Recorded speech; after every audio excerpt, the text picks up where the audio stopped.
ఈరోజు తెలంగాణ డీజీపీ గారికి ఒక లెటర్ రాసి పంపించినాం.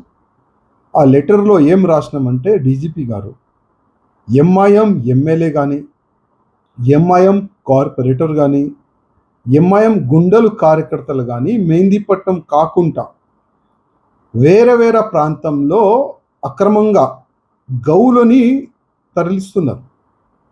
సుప్రీంకోర్టు చట్టాన్ని కాపాడే పోలీసే ఎంఐఎంకి భయపడి కాలు వెనుక వేసుకుంటున్నారు. డీజీపీ గారు ఎందుకు? తెలంగాణలో గౌరక్షకులకి మరియు మీ పోలీసోలు, మీ డీసీపీ లెవెల్ కానీ, మీ ఏసీపీ లెవెల్ కానీ, మీ కమిషనర్ లెవెల్ కానీ అందరు పిలిచి హిందూ గౌరక్షకులకి వార్నింగ్ ఇస్తున్నారు, బాండ్ ఓవర్ చేస్తున్నారు. ఇంకా ఏం చెప్తున్నారంటే గౌరక్షక పేరు పైన రోడ్డు పైన వస్తే జైలుకి పంపిస్తాం, రౌడీ షీట్ ఓపెన్ చేస్తామని ఈ విధంగా బెదిరిస్తున్నారు హిందువులకి. ఇంకా కొంతమంది హిందువులకైతే అక్రమంగా కేసులు పెట్టి మరియు జైలు కూడా పంపిస్తున్నారు. అంటే గతంలో చాలా వరకు నేతలు అంటున్నారు చట్టం ఎవరికి చుట్టాలు కాదని. మళ్ళా వీళ్ళకి వర్తిస్తుందా అంటే చట్టం ఎంఐఎంకి చుట్టాలుగా అయిపోయింది. పోలీస్ భయం లేదు, గవర్నమెంట్ భయం లేదు. ముఖ్యమంత్రి రేవంత్ రెడ్డి గారు అయితే మొత్తం గవర్నమెంట్ ఎంఐఎం కాలు కింద పెట్టేసినారు. ఆ విధంగా ఈ ఎంఐఎం వాళ్ళు ఫీల్ అవుతున్నారు. ఓపెన్గా గౌరక్షకులకి వాళ్ళని ఇస్తున్నారు, కొడుతున్నారు, పోలీసు వాళ్ళకి దొబ్బేస్తున్నారు. కానీ వాళ్ళపైన యాక్షన్ జీరో, నో యాక్షన్. ఎందుకు డీజీపీ గారు, ఎందుకు కమిషనర్ గారు అడుగుతున్నాం. ఇవాళ ఈ బక్రీద్ పండగ మంచిగా జరుపుకోండి, ఎట్లాంటి కూడా అభ్యంతరం లేదు. కానీ ఇదే బక్రీద్ పండగలో మా ఆవు తల్లిని నరుకుతాం, ఆవు తల్లి పిల్లల్ని నరుకుతాం అంటే ఎట్లా డీజీపీ గారు? ఇవాళ మాకు మీ ఆఫీసర్లు ఫోన్ చేసి చెప్తారు ఈ బక్రీద్ పండగకి ఎట్లాంటి కూడా కమ్యూనల్ వైలెన్స్ కాకుండా కొద్ది చూడండి. తెలంగాణ మనది, లా అండ్ ఆర్డర్ మెయింటైన్ చేసే మన అందరిది బాధ్యత. మీరు కూడా ఒక ప్రజా నాయకులు, ఆ విధంగా డైలాగులు పోలీసు వాళ్ళు కొడుతున్నారు.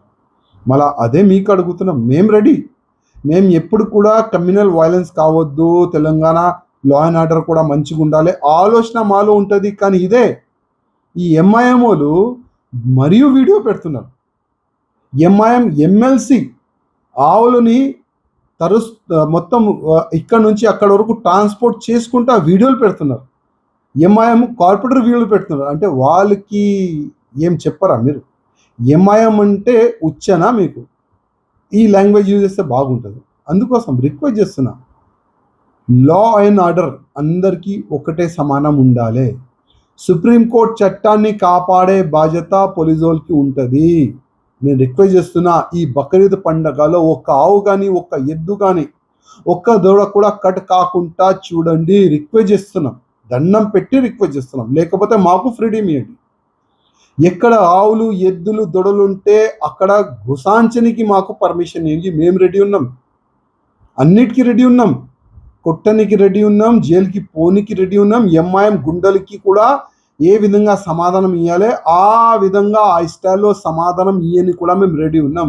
డీజీపీ గారు వన్ సైడ్ పనిచేస్తున్నారు, మీరు పోలీస్ కమిషనర్ గారు వన్ సైడ్ పనిచేస్తున్నారు, పోలీస్ డిపార్ట్మెంట్ వన్ సైడ్ పనిచేస్తున్నారు. చెక్ పోస్టులు కూడా షోప్డగా పెట్టినారు. అదే చెక్ పోస్ట్లో ఇదే ఎంఐఎం వాళ్ళు పోయి బలవంతంగా బండ్లు ట్రాన్స్పోర్ట్ చేస్తున్నారు. మొత్తం ఇక్కడ నుంచి ఆ ఏరియాకి మొత్తం ట్రాన్స్పోర్ట్ చేస్తున్నారు. డీజీపీగా రిక్వెస్ట్ చేస్తున్నాం, లా అండ్ ఆర్డర్ మంచిగా ఉండాలంటే కొద్దిగా ఈ ఎంఐఎం గుండెల్ని జైలుకి వేయండి, లోపటేయండి. ఆ ఎంఐఎం ఎమ్మెల్యే పైన మీరు ఏం యాక్షన్ తీసుకున్నారు అది కూడా తెలంగాణ ప్రజలు ముందు పెట్టే బాధ్యత మీకు ఉంటుంది.